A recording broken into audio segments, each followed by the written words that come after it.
Two. Good afternoon, I'm Jay Fidel. I have the pleasure of talking today with Moscow. This is ThinkTech Global, and ThinkTech Global is between 4 and 5 p.m. every Thursday. And we try to talk to people who are everywhere and anywhere talking about global issues. So today we have the honor of talking to Maria Zimtruk. Maria Zimtruk has been on our ThinkTech Global, actually our Global Connect show earlier with HPU back in February 12th with Carlos Juarez. Since that time, she has gone to Russia, and she is in Russia now. She is in Moscow now. She joins us by Skype. She's there for a vacation, but I think she's also doing research. Some people really like to do research on their vacations. Maria, thank you for joining us from Moscow. Oh, absolutely. Thank you for having me. And because of the time difference, here it is, it's 5 o'clock in Honolulu. That means it's 5 o'clock a.m. in Moscow, am I right? Yes, it's -1 degrees right now, 5 o'clock in the morning, and I'm in a local cafe. Wonderful. I wish we could see all the things around you, but let's focus on you. So last time you spoke about the importance of travel, and you looked at it through, Carlos and global connections. But I guess since then, in contemplation of this show, there are a number of international issues that you can help us with, and from your vantage in Moscow, and I would like to discuss them with you one by one. In the way we discuss these things with Gary Kandakar, who is our correspondent twice a month in Brussels. So you can, oh. Okay, let's go to a commercial, and we'll come back with Maria Zimtruk.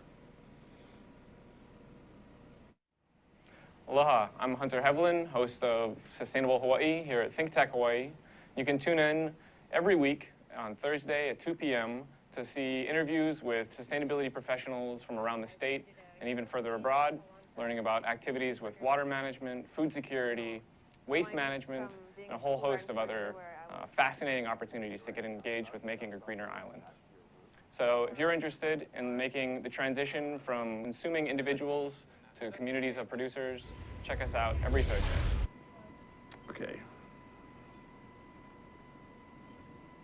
All right, we're back, we're live. We're here with Maria Zimtruk, and she joins us by Skype from Moscow in Russia. And we lost her for a minute, but it was easy enough to get back. And I was saying that, we have a correspondent in Brussels who reports to us on things in Europe, Western Europe mostly, and sometimes India, because she's Indian, and that is Gary Kandakar every 2 weeks. So, for the moment anyway, Maria, you are our correspondent in Moscow, and we have some questions for you about what's going on there in Russia, okay? Okay, I'll be happy to answer them. Okay, so the first thing is everybody is interested in Ukraine. It seems to be, something where you can't get a handle on it because whatever they say is not exactly what they mean.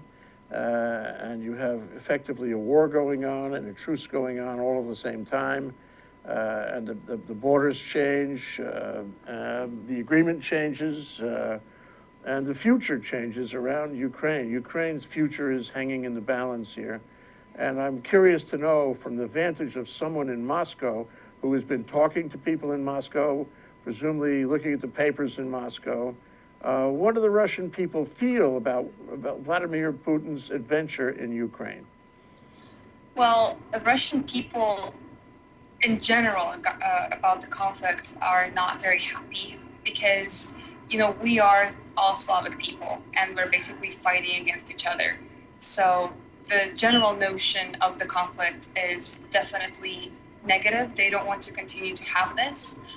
In terms of Russian involvement in Ukraine, Russian people don't believe, and the government has been denying the fact that they have been actively being involved in the conflict.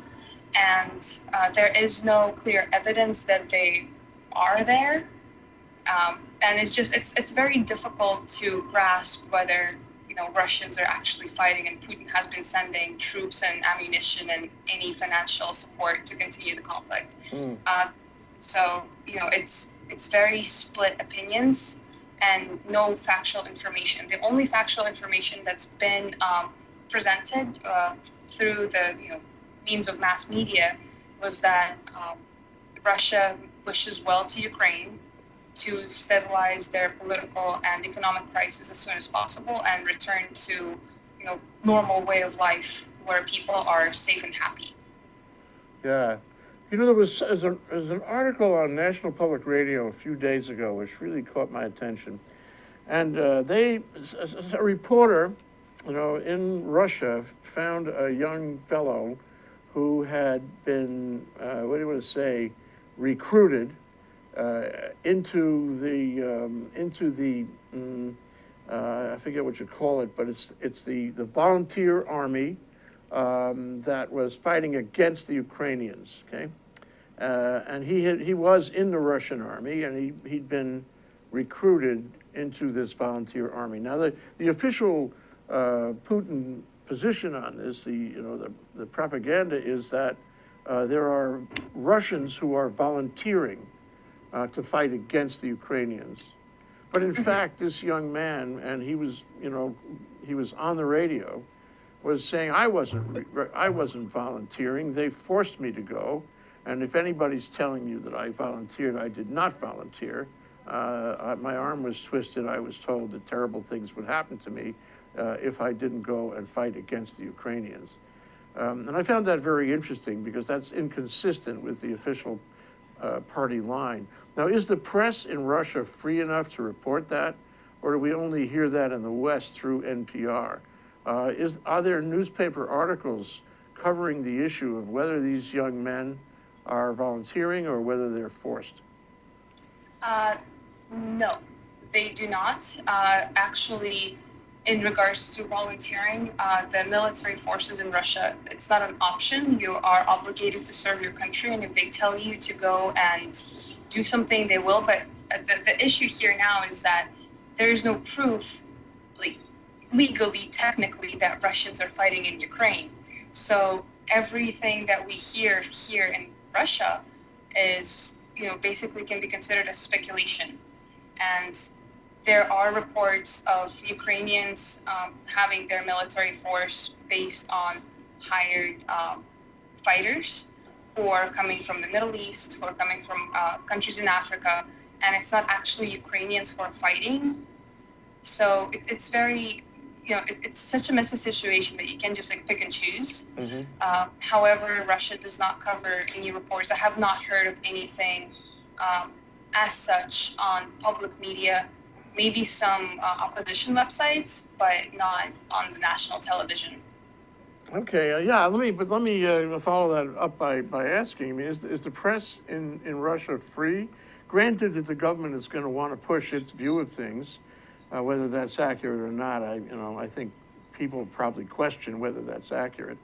But is someone free to write or speak in the media about, are you, for example, free to write, speak in the media about your feelings on this or what you feel is really happening? Or is there some old line Cold War repression going on concerning freedom of the press? Well, Jay, if I were to tell you that I can't answer that question, it would be an answer in itself. Okay. Is that... So the media is not free. It is definitely censored from the Western side of the world. I cannot openly and freely report. I cannot openly and freely publish, especially if it goes against the interests of the government. Okay, thank you for that. The other thing I wanted to ask you that's related to it is there have been reports also that nationalism, Russian nationalism, is on the rise. And the suggestion is that Mr. Putin has found a way to reinvigorate, resurrect the old Russian nationalism, and I'm sure that's not the right word, but the nationalism we saw during the Cold War, where people, were willing to, go a long distance to support the Russian country and, for that matter, the Soviet Union. And I wonder if you see any indication of that. Do we really have a new nationalism in Russia? Do people feel patriotic about what he's doing? Absolutely. And I'm not sure if I can actually quote it as nationalism, although it does fall into the definition, but people are very patriotic about Russia. They feel very strongly that, they can come out of this economic crisis and the sanctions and everything. And problems tend to unite people, especially when they can blame it on one country or one person or whoever. In this case, it's United States or Ukraine. And definitely a strong sense of nationalism and patriotism is present in daily life. It's very noticeable, and it's actually almost admirable because it's a very difficult time. Prices are rising, the salaries are dropping, people are suffering to make ends meet, but at the end of the day, they're very proud to be Russian. So. Yeah, this is interesting as a kind of an aftermath of the end of the Cold War. I think, correct me if any of this is not accurate as you see it, but for a while it looked pretty good for Russia, but over time it's gotten flat economically, and maybe the new system doesn't work as well as they had hoped. And now whatever Mr. Putin is doing is reawakening the sense of stand up Russia, have pride, and that is resonant. And it's something that politically important for him to do that, to get a following on his adventure in Ukraine. So it sounds like when you've had enough of being down, you're all excited about getting up, and that's what we're talking about. Oh yes, absolutely. People are, they believe that they can, grow economically from within by utilizing their own resources. They don't need exports or imports into the country, and they can just utilize the grand size of Russia with its amount of factories and industry, and stabilize their economy like that. And actually, economic instability has been very noticeable to me personally because I see dollar fluctuate every day. Like one day I wake up and the dollar is 62 rubles, the next day it's 60 rubles, and it's 58 rubles, and then the next day it's 60 rubles again. So it goes like up and down. Well, let me go to that area in general.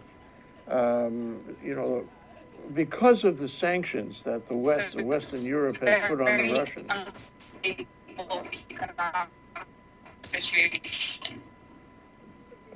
To talk about the economy in general, because of the sanctions that have been put on Russia by virtue of Ukraine, by Western Europe, and to some extent by the U.S. My understanding is that those sanctions have in fact taken a toll. And maybe that volatility in the ruble is a result, at least in part, of those sanctions.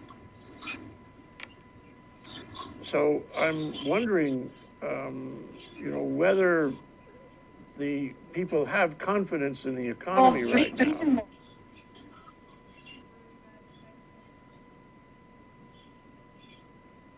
Can you repeat the last part? Maria, let me take a short break, and we'll come back and try to improve the connection. Okay, that's Maria Zimtruk. She's in Moscow. She's our Russian roving reporter, or roving Russia reporter. This is on ThinkTech Global. We're catching up with her. We're catching up with the Kremlin. We'll be right back. Aloha, Yappers, and a Happy New Year. I'm your host, King Zilly. From inner city out to the platform and now the Yap Show. It's a new year, and most would say a new beginning. So this is a call to action. As we promote tech, energy, diversification, and globalism, with ThinkTech Hawaii, the Yap Show is all about advocacy for effective leadership, comprehensive youth policies, programs, and access to knowledge and information for upward social mobility, especially for the historically underprivileged youth. This means we'll be looking at young people making a difference in their community, youth policies here in Hawaii, the country, and the world. We want to highlight youth programs that are meeting young people where they are, working together to accomplish a goal or tackle an issue while providing information and access to free educational content for anybody looking to learn on their own time, study for an exam, or simply refresh their memory. We do this by inviting everyday people like yourself, state policymakers, youth advocacy groups, youth programs, professionals, and so forth. But most importantly, we'll be partnering up with my new organization, causeeffect.org. More information on Cause Effect, as this website is currently in development in hopes to feature courses, seminars, tutorials, and conducting surveys that will be featured on the show. As we leave behind 2014, I wish I could say we leave behind issues such as police brutality, youth violence, education, economic mobility, and so many other hot-button topics that made 2014 a difficult year. So what does it mean for the new year? What does it mean for youth policy? What does it mean for Hawaii as a whole? And most importantly, how does it affect you and your community? We want you to tune into the YAP Show at 3 p.m. Friday and find out. Aloha. Hi, I'm your host on ThinkTech Asia, Bill Sharp. I look forward to you joining us each Monday between 4 and 5 o'clock when we film right here in our studio in downtown Honolulu. The show, ThinkTech Asia, focuses on contemporary events in Asia. And by Asia, we mean anything from Hawaii, south to Australia and New Zealand, west to Pakistan, and as far north as the Russian Far East. Clearly, this is one of the most economically dynamic centers of the world, and we bring you up to date on what's going on in a whole host of countries in this very vital region. We look forward to seeing you. Aloha. Okay, here we are. We are here with Maria Zimchuk. She's our roving Russian reporter in Moscow, reporting to us, catching up with the Kremlin. We've been talking with her about Ukraine, of course, how could we not, and how people react to Ukraine, the incident, the adventure in Ukraine, and of course how that reflects or doesn't a growing sense of nationalism within Russia. But related to that directly, Maria, is the whole notion of the economy being affected and being perhaps driven down by the sanctions from Western Europe and to some extent the U.S. And I wondered, whether people feel those sanctions, whether they talk about those sanctions, whether those sanctions are reported in the newspaper, and whether, from your vantage, whether you feel those sanctions are having an effect on daily economic life in Russia. Well, definitely the effect of sanctions is being felt by the people first. The government, may know that they exist, but the pockets aren't exactly suffering. To explain it easier, people get paid, of course, here in Russian ruble. Mm-hmm. So when the economy collapsed due to sanctions because of the lack of trade and the gas and oil, somebody who was making $1,000 a month is overnight making $400 a month. Ooh. The pay hasn't changed, but because of the value of the ruble has crashed, people, started making like half the amount. The prices grew about 30%. Ruble doubled in 6 months. So in daily life, it is very much felt. People do feel that they live in a state of crisis. However, they do keep their spirits high and continue to work and hope for a better, brighter future. I think that not so much the conflict with Ukraine as much as sanctions have caused for this to happen, because, like you said, the whole West has turned against Russia, and now all of a sudden they have nobody to trade with, and they're left with their own products that Russian consumer isn't ready to buy because we're used to having products from abroad. Mm-hmm, yes. So it's kind of like an even exchange, and all of a sudden you don't have anything coming in and nothing's coming out. So they had a lot of recalls and a lot of stores closed down, produce stores, and the diet of the people has changed. It's not as dramatic as it sounds, but it was definitely has been felt, and it's still prevalent in today's life. Do they connect it up? Do people connect it up? Say, well, wait a minute. Vladimir Putin is attacking Ukraine. He's been all over Western Russia here, trying to change the borders for reasons that are really not easy to understand. I mean, historical historical reasons, but not really valid reasons today, I would say. And now he's incurred the ire of Western Europe. They're allied against him. They're taking action. They're really ticked off. And here we are paying a price, a punishment. We're being punished for his sins. Why doesn't he stop that? I mean, is this the kind of analysis, or is it something else? Is it that, for example, they're mad, they're angry in Western Europe for not letting Putin play his game in Ukraine? How do that people... that is a very good question. And the thing is that people don't feel that way at all. People do not blame the president. More so, they blame the Ukrainian people, not even the West. It's the Ukraine and even more so United States. I haven't met anybody yet who had said anything negative in regards to Putin. His policy can be justified through looking at Russian history and seeing how the country functions best. The whole incident in Ukraine, as we discussed with Carlos in our previous talk, in February, it's very difficult to pinpoint whose fault it is. But I wouldn't say that the crisis in Russia right now, and even worse crisis in Ukraine, can be blamed solemnly on Russia or even on Putin. And majority of Russian people would agree with me with that opinion.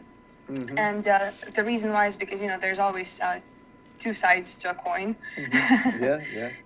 So what's interesting is mm-hmm. it's reminiscent of the post-war, Cold War kind of mentality, in the sense that Russia isolated, Russia angry, Russia jealous of its borders. Russia feeling that the world is against it, and Russia being at least threatening, if not aggressive. In this case, I think it's both. And it's like, and I should add that the Ukraine has been a sliding border many times, and Russia has crossed into Ukraine many times, and that border has moved many times. And this is and the ways in which Russia has done that. That is to foment, unrest within Ukraine, and then argue that it needs to go into Ukraine and put down that disturbance in the nature of a humanitarian invasion. This is all stuff that has happened before. You could look at the history book and see that it's all happened before, and it's so interesting that people are willing to go down that path and look at it from that point of view, when if they opened the history book, they would find that this is all repeating a scenario that really didn't work very well. I just wonder if people are aware of the historical basis for some of these moves. Well, absolutely. Nothing has really changed in mentality since the Cold War. We do feel here it's very noticeable. By we, I mean the Russian people. I kind of affiliated myself with them being in Moscow right now. That Slavic people are basically the same. Mm-hmm. And although we have our differences, maybe a little bit culturally, it's very slight. The languages are different, but we are united. And if you were to ask Ukrainians how they feel about the whole conflict, it would be, they feel like Russia won't let them be. Whereas Russia feels like they've been, like Ukraine is their little sister, and they've been, raising her, and all of a sudden she just wants to betray and go and be with the EU. Mm-hmm. So that would be the feeling that comes up in the conflict between the two. As for, Russia itself and whether it should continue to do anything in Ukraine, once again, there is nothing out there that proves that, they're instigating this conflict in any way. Mm-hmm. So, and especially when every day on the news, people turn on the TV, they sit down, after work, they sit down, they turn on the television, and all they hear is that, Russia wishes well to Ukraine to stabilize. they will never believe if anything ever comes up that proves that Russia is in Ukraine. Yeah, okay. Well, they're only getting that news. I wonder also, does anyone speak of or think about why Mr. Putin is actually taking this adventure in the first place, I mean, as he did in Odessa earlier? Namely that he wants to protect his border from incursions that he perceives coming from the EU, and that he feels that these border areas need to be occupied so that they're not an EU buffer against Russia. Do people talk about that? Is that in the news? You know, honestly, in the last 2 weeks that I've been in Russia, the only thing in the news that I've seen, and I've been watching news and reading news every day, in regards to the conflict, is the fact that people in Russia collect charity, like donating clothes and money and books, and send it out to Ukraine to people who have suffered from the conflict. Oh, how interesting. Yes. A humanitarian effort. Yes. Okay. And, you know, they have all these writers and actors, and, you know, they raise a lot of money, and they bring, you know, not only material stuff, but they also bring finances for people to, you know, to rebuild and restore and, you know, to kind of get back on their feet. In regards to actual political situation, it would be very difficult to turn on a TV and see that come up. Mm.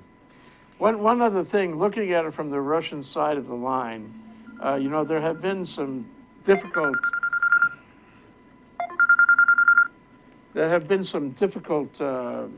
things happening in Western Europe. I mean, for example, the Charlie Hebdo murders, and some of the you know, the anti-Semitism and then the anti-Muslim reaction.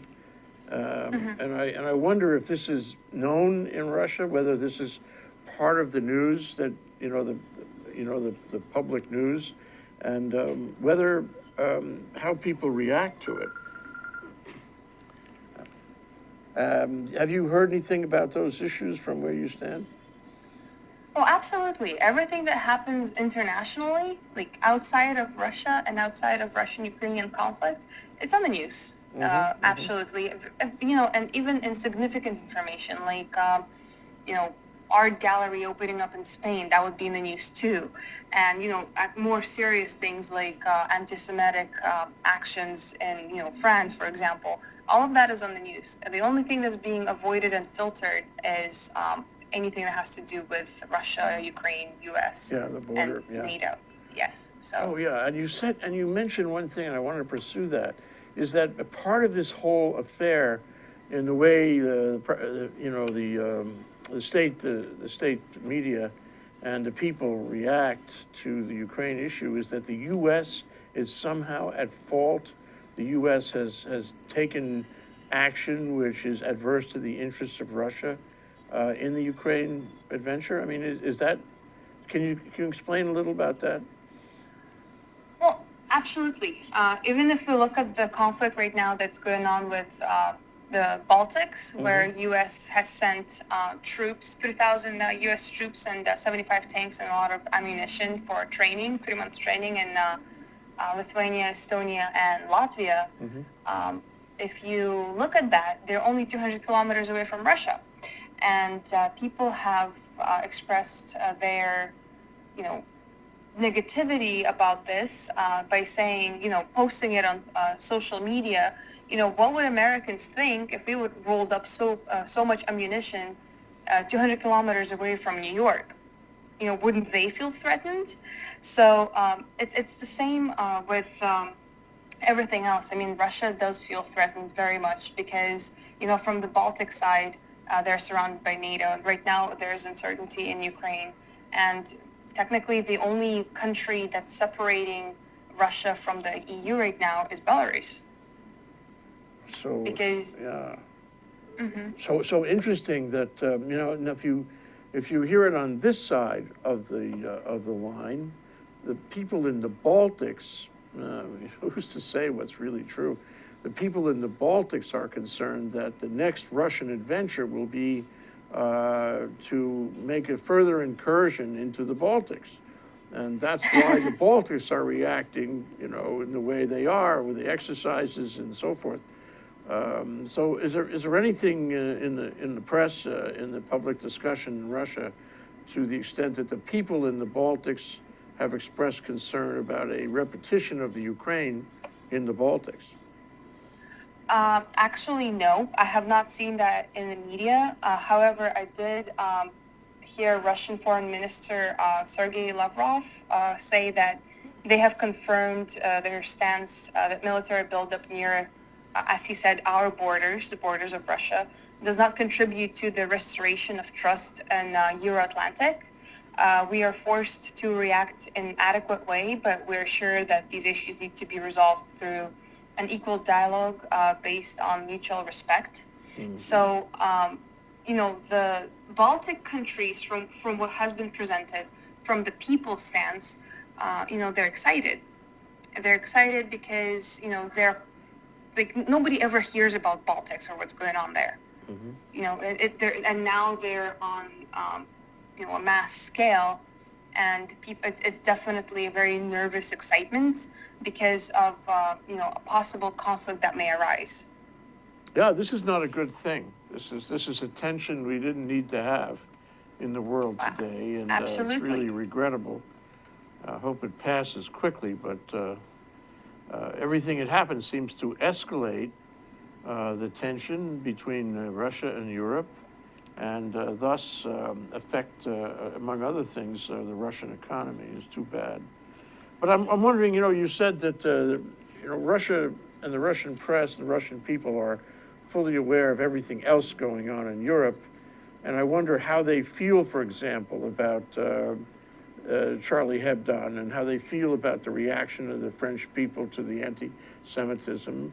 I mean, Russia has had a fair share of anti-Semitism in the past, and I wonder what comes up out of that. Are they sympathetic to the Charlie Hebdo, victims? Are they sympathetic to the Muslim reaction? How do they feel? What is being said? There has been, in the last 20 years and even prior to that, a lot of terrorist attacks in Russia as well. However, people have not lost their humanity. They are, in fact, very sympathetic to, even to the things that are happening in Ukraine, but especially in, the Charlie Hebdo situation. People have been mourning. They had expressed their sympathy in social networks, on the streets. So they definitely reached out to people who had suffered, and it was not pinpointed at Islamic extremism or anything like that. It was more so, they felt they sent their condolences to the people who had suffered, and just basically blamed it on the stupidity and basically lack of education to the people who have done it. And there was no hate towards a group of people. It was more an individual dislike. Yeah. Well, we live in a time when the world is focused, and certainly, here in Hawaii, we get a fair amount of the BBC, and the BBC is completely preoccupied every day with what's going on with ISIS in the Middle East. And every single stroke of history is being reported about Syria and Iraq and Iran and so forth. And it's a big part of the news, and it's very threatening in the sense that ISIS is a new kind of phenomenon that we have never, ever seen before, and it holds all kinds of risk for the future. And, Russia has had its issues in Afghanistan for many years. Russia has taken positions against the U.S. in dealing with the Syrian civil war. And Russia undoubtedly has, national interests, one kind or another, with Iran, too. And I'm wondering what you hear and see about ISIS and about the, deterioration of the borders and the deterioration of, the civilization as we used to know it. in the Middle East, in Russia? How do people feel about that? What is being reported in the press about that? Well, Russia is very straightforward when it comes to organizations, let's call it that, as ISIS. Currently, Russia is leading UN Security Council initiative to regulate and draft up a resolution, a legally binding resolution for the UN members, which will focus on three main sources of revenue for Islamic State, to cut them off financially, so that way they can reduce the amount of attacks and the whole border situation can be regulated after you can stop the nonsense, basically the inhumane actions. So the three main things that sources of revenue that they're planning on cutting off is first of all oil. They had expressed their unhappiness with Turkey and Iran for purchasing oil from ISIS, Islamic States, and they want to also push for cutting off the purchase of antiquities and ransom from kidnappings. So they encourage countries to not pay any ransom for hostages that are being taken, and just pursue other ways of, first of all, not allowing for kidnappings to happen, just stop sending journalists to the area and stop threatening people's lives for the most part. And the resolution will demand that countries not purchase any oil from Islamic State, and also not buy any antiquities which have been looted by the group. So that way they can kind of choke them out financially and destabilize them and decentralize their power. So the policy of the government seems to be to take action against ISIS and to limit ISIS's assets and growth and so forth. I wonder if, now of course, Russia does have a Muslim community. We've seen, for example, in Western Europe and most recently in Britain, that young adults, even teenagers, make their way into the ISIS community somehow and participate in it. And it's shocking. And most recently, there were 3 young girls who managed to get, out of Britain and into, I guess, Iraq or Syria. And I wonder if that kind of thing has happened among the Muslim community, in Russia, where recruits have found their way to ISIS from Russia. Any news of that? There have been news a couple of months ago that I actually heard while I was still in Hawaii about somebody from the Caucasus region who was an extremist of some sort who was attempting to join ISIS. And as soon as the government found out that the person was intending on doing so and collecting a group of people to join, the person was executed. The conversation is kept very short when it comes to terrorism. Yes. So terrorism is something that Russia will not brook. No, it is something that is completely not tolerated. That is one thing for certain. That is like black over white. Very, very interesting. Well, now, in the case of the U.S. and a number of countries in Western Europe, there have been beheadings. I mean, absurd beheadings, brutal and unjustified in any way, beheadings and other, brutal murders by ISIS. I wonder if any Russian citizens have found themselves in beheaded. I have not heard of any Russians being beheaded by ISIS. I actually haven't even heard of any Russians being taken by ISIS. I would have to look into it and hope that I won't find any information in regards to that, meaning that there won't be any Russians taken by ISIS. That would be interesting. I mean, this is, at least we have a point in common in all these days of contention over the western border of Russia. At least I know, it's amazing that we have so many disputes over, the economic situation, political situation, the whole oil thing and the gas thing, and then Ukraine, and territorial disputes and NATO, and then ISIS comes into place and Russia is leading the UN Security Council. So yeah, it's amazing. They feel threatened by the US and the European Union, but here they are taking the initiative. Very interesting. Well, one more area I wanted to just get a handle from you on, and this is actually in a way of preparing for our next discussion together, and that is looking east. You know, we have many things happening, certainly in Asia, and Russia is on the Silk Road. Russia extends to the Far East, to Vladivostok, and I wonder how the people in Western Russia, Moscow and so forth, feel about Eastern Russia. And granted, it's very far away, but does the country feel integrated that way? Does the country think of itself as an Asian power as well as a European power? Does the news include things that happen in China, in Hong Kong? Certainly there have been protests in Hong Kong. You know, Korea, Japan, and all that in Southeast Asia. Do you find that the coverage is complete as it would be in the U.S. of events that take place on the Asian side of things? Oh, absolutely. Especially that we share, a border with Asia, and Russia is so big and would do a lot of business with China and other parts of Asia. I do see a lot of information presented about the events that are happening on that side, on the east. And I do feel like people here, especially in Moscow, because Moscow is very diverse city. I've never seen a place more diverse than that. Mm-hmm. There's students from all over the world, people living here from all over the world, and the connection. Once you start talking to people, you start realizing that in one really big city, you've collected everything and everybody. Mm-hmm. And the connection of Russia, the Moscow, this side of the western side of Russia to the east is also strongly felt, especially now because of the economic crisis, because they've united the industries and the factories. Mm-hmm. So it's definitely more connected than it used to be, Mm-hmm.